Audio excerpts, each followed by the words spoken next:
Olá pessoal, segunda-feira, mais uma semana começando aqui. Hoje é dia 30 de setembro. A semana promete ser menos intensa no que diz respeito à divulgação de indicadores econômicos. De todo modo, a gente já teve a divulgação dos dados do setor público consolidado, os dados fiscais divulgados pelo Banco Central, um déficit superior a 20 bilhões no mês, acima do que nós esperávamos. Os dados do Tesouro Nacional ainda não saíram em função da greve, mas nós estimávamos um superávit do governo central apenas de cerca de 5,8 bilhões de reais, que não deve se materializar. Às vezes nós temos divergência dos dados do Tesouro e dos dados do Banco Central, mas considerando o volume forte de déficit registrado nas contas do BC, dificilmente o governo central e o Tesouro mostrará um número muito divergente. Essa semana a gente deve ter a divulgação da PIMPF, os dados de produção industrial relativo ao mês de agosto. A gente está estimando um crescimento, uma retomada, né, depois da queda registrada no mês de julho. Essa retomada nós estimamos em função do comportamento dos indicadores antecedentes, então diversos números que antecedem a divulgação da PIMPF, que de alguma forma mostram, né, os caminhos da produção industrial, foram benignos, né, foram positivos ao longo do mês de agosto. Isso provavelmente, até considerando a própria queda do mês de julho, provavelmente a gente tem uma expansão aí próxima de 0,5% na margem. Além dos dados da indústria, nós conheceremos também o dado da balança comercial, já relativo ao mês de setembro. Será publicado essa semana o dado à produção industrial relativo a agosto e a balança comercial relativa ao mês de setembro. Então a gente espera por um superávit de cerca de 5 bilhões de dólares, uma perda de ritmo bastante intensa se nós considerarmos a evolução, a média mensal registrada até o mês de julho. A gente teve bom desempenho, apesar da quebra de safra, da diminuição do preço das commodities agrícolas e algumas commodities metálicas, algumas commodities ligadas ao ciclo econômico. Apesar dessa queda, a gente teve bons resultados ao longo do primeiro semestre e esses números foram revertidos, né? A gente viu uma desaceleração forte do saldo comercial registrado em agosto e deve ver uma desaceleração forte do saldo em setembro. A gente espera um superávit de 5 bilhões, não é de todo ruim. Mas se nós considerarmos os números do ano passado e a média mensal do primeiro semestre, certamente são números bem menores. Bom, no setor externo, a gente começou a semana com os dados do PMI da China, né, o índice de gerente de compras. A produção industrial chinesa recuou no mês de setembro. Tanto os dados da Standard Poor's quanto os dados oficiais do governo, né, eles também fazem a divulgação do índice de gerente de compras. Os dois vieram abaixo de 50 pontos. Não é nenhuma catástrofe, mas mostra aquilo que o mercado já esperava, né, uma perda de ritmo, uma perda de intensidade da economia chinesa. Como eu disse anteriormente, PMI da S&P Global abaixo dos 50 pontos, sempre que está abaixo de 50 pontos, sugere contração do setor.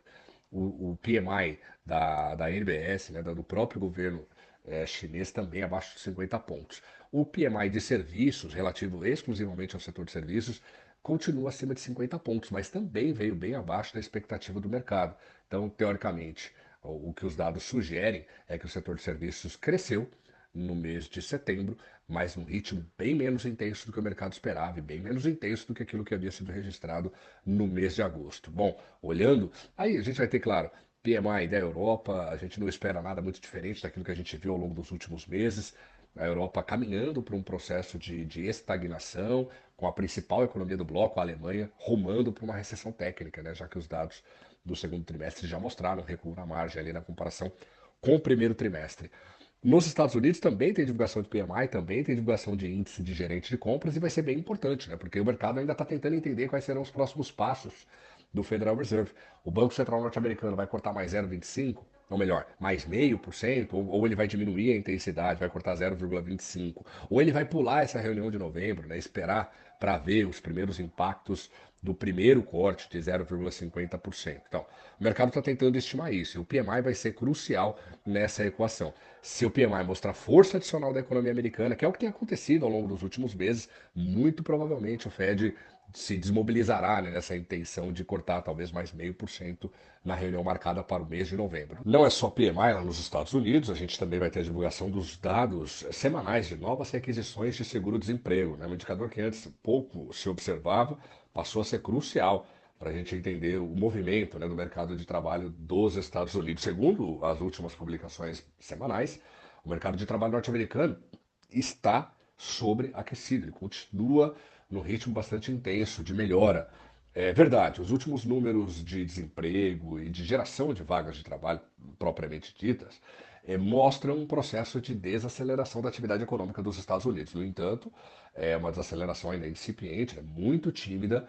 A projeção do PIB do próprio Federal Reserve, do próprio Fed, para o terceiro trimestre, é de que a economia americana cresça 3%, né, em termos anuais no terceiro tri, o que seria um crescimento igual ao do segundo. Então a economia está desacelerando, mas num ritmo talvez mais vagaroso do que o Fed, o mercado gostaria. Então tem dados de novos pedidos de seguro-desemprego e aí tem uma coleção ali de indicadores de mercado de trabalho dos Estados Unidos. A gente está de olho nesses dados, de novo, para tentar entender os próximos passos do Fed, porque isso é crucial também, isso é muito relevante para que a gente entenda o câmbio, o comportamento da taxa de câmbio aqui no Brasil. Tem outros, isso acaba de alguma forma impactando menos do que o mercado acha, porque o próprio Banco Central brasileiro já falou sobre isso, mas uma taxa de câmbio menos volátil, mais valorizada, ou ligeiramente mais valorizada, ajuda em alguma medida, pelo menos um pouco, no processo de segurar a inflação doméstica. Então, a gente está de olho nesses dados do mercado de trabalho dos Estados Unidos também, porque isso acaba se desdobrando em impactos para a economia brasileira. É isso, pessoal. Uma excelente semana a todos. Voltamos a qualquer momento com mais novidades desses indicadores todos.